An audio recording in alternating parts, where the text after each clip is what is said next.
you and Ian were part of various clubs. I played bowls for a little while, yeah. Were you any good? Not too bad.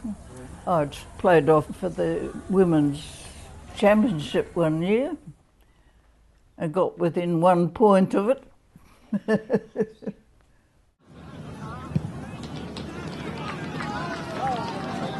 Rugby, played rugby, a lot of rugby apparently. School.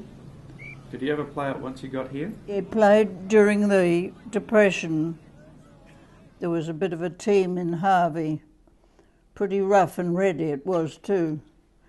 Yeah, I remember playing, it used to be very wet. You'd come home covered in mud. Usually a broken shoulder or a broken wrist or broken something. He played every sport that was, I think. And you were in other clubs? Ian was in the RSL. I went in as an auxiliary thing and did quite a bit of work there. Ian also played bowls too? He was club champion 1 year in the bowling club. A Freemason as well, he was? For a while, he belonged to the Freemasons Club. Mm-hmm. Did he talk much about that? No. I think that was the idea. Oh, sure. The Red Cross, you still continue to do some work with them? I've got my 40 years badge in the Red Cross. Mm-hmm. Did quite a lot of, got qualified for quite a few things. What changes did you see through the years in Harvey? It gradually changed. I didn't know anything dramatic at all. It just seemed to, change with the years, of course. Yeah. Otherwise, it was more or less the same. Did you always have a telephone? We didn't have one for a while, but my parents always had a phone. Okay.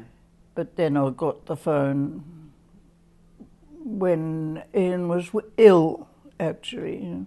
Yeah. I had got the phone on because I used to have to get the doctor occasionally. He used to have a Coolgardie safe in my early days, in which you put bits of blanket down and water in the top. It dripped down the sides and kept the things as cool as you possibly could, which wasn't very cool the best of times. But, we made do with all sorts of things like that. Mm-hmm. Butter coolers, had funny old butter coolers that were sort of made of clay, and you put them over the top of the butter, hoped that it wouldn't melt. Did you make your own butter? Not me when I was married, but when I was home we used to make butter, and most of the cream went to the factory, but we used to take enough out to make our own butter. Mm-hmm. A lot of stirring going on, People used to come in. We were about the only ones in Harvey that had the wireless, yes, and then the same thing happened with the television.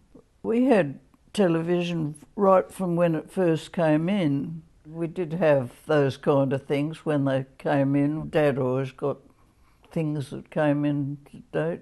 But it didn't stop you reading, though, the television, did it? No, I still read a fair bit. I've never given up reading. So in your time in Harvey, are there any major events you recall? Well, the weir was built, of course, the big weir, and then the little weir. They kept on adding to the irrigation channels. A fair bit of the land was irrigated right through Harvey. We're flooded. We were evacuated for 3 nights. I was at the high school. Some of them were in different places, the halls, different halls out at Wokelap and out there. I didn't go to bed for 3 nights. when I did get a little bit of sleep, it was in a Morris Minor car. I tell you, it wasn't very good sleep. But mostly worked with the Red Cross, of course, feeding everybody and handing out food and getting them accommodated. The Weir Wall, they threatened to go at one time, and we were evacuated again, of course. You've had many grandchildren along the way as well. Jeff was my first grandchild, of course. Anne had the rest of you, and gradually collected quite a few, one after the other. They seemed to have all come at once then. Robin and Anne had babies up there. Ranald, he got 2 boys and a girl fairly quickly. When Robin's son was born, I had the oldest one, Donnie, for I think it was about 2 months, because Anne had a lot of trouble when she had Dale, and I had, at the same time, I had Charles, and I had the 2 of them together. Was it Charles that called Ian higher? Yes, he called him higher, and all the grandchildren called him higher, and the grandfather was Kappa. And why was he known as Kappa? Because Anne couldn't say grandpa, so she said Kappa. Fair enough. And there were many large Christmas gatherings at your home? Yes, we used to all go to my mother's for Christmas, and then when Mum got beyond it, we went to my place, and then finally to Anne's. Your husband Ian had a stroke in 1974. Yes. Which put him in hospital. He was never quite the same after that, was he? No, he was. Couldn't seem to settle down. I think the fact that he was restricted after having been a prisoner of war, he just sort of couldn't take it too well. Lost the use of one arm, of course. Fortunately, his legs were okay, but he just couldn't seem to cope, although he could have done a lot more, I think, if he kind of gave up. I guess he'd been through a lot already, hadn't he? Yes, I think he didn't want to be restricted any more than he had been, because he'd been, prisoner of war so long, and then I think he'd had enough. You were planning on going back to Scotland for a holiday too? Yes, we were just getting all ready to go when he had the stroke. So we never ever got there, and I went out later on my own. Yeah. Eventually he passed away in 1979.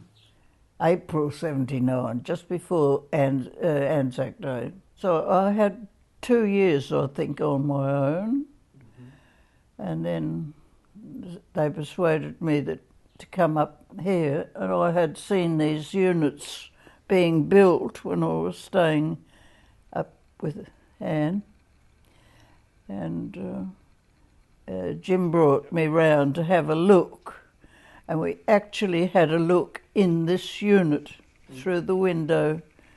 And finally I got this unit and came up here. And you've been very happy here? I've enjoyed, yes, it's been a very good unit, very nice village to be in. It's quite small, and of course you know everybody. You did travel a bit, didn't you, to see the world? I did 21 trips. 21? Some of them small trips, but most, all around Australia, and some outside. I went to China twice with Pat Fry. We went to Scotland and England, stayed a week in Cornwall, which was beautiful. We went on the cruise round Greece, Greek island cruise. That was very good, very nice. I enjoyed them all. I enjoyed travel. You've always liked to read, and we've talked about how that came about. Do you have a favourite book? Not particularly. I like all books. Yeah. Do you have a favourite author?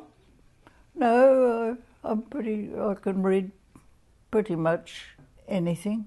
I don't like science fiction, but that's about all. Given you've read so much, have you ever considered writing yourself?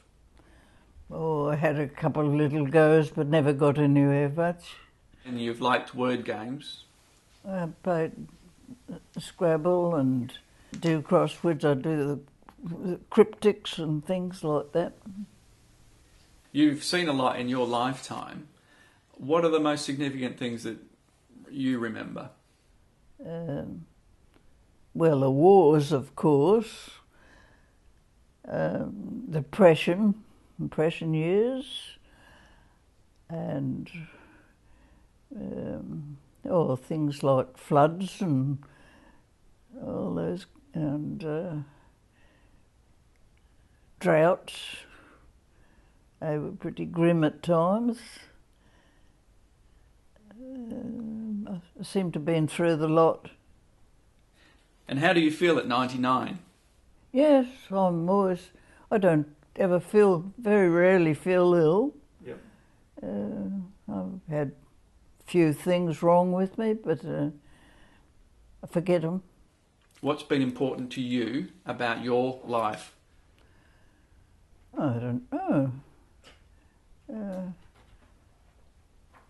I've had a pretty happy life. Pretty contented life. When you look back on your 99 years, would you have changed anything? Oh, I suppose there would be plenty of things I should change, I suppose, but you can't do much about it. You just have to take things as they come. Thank you very much for talking to me.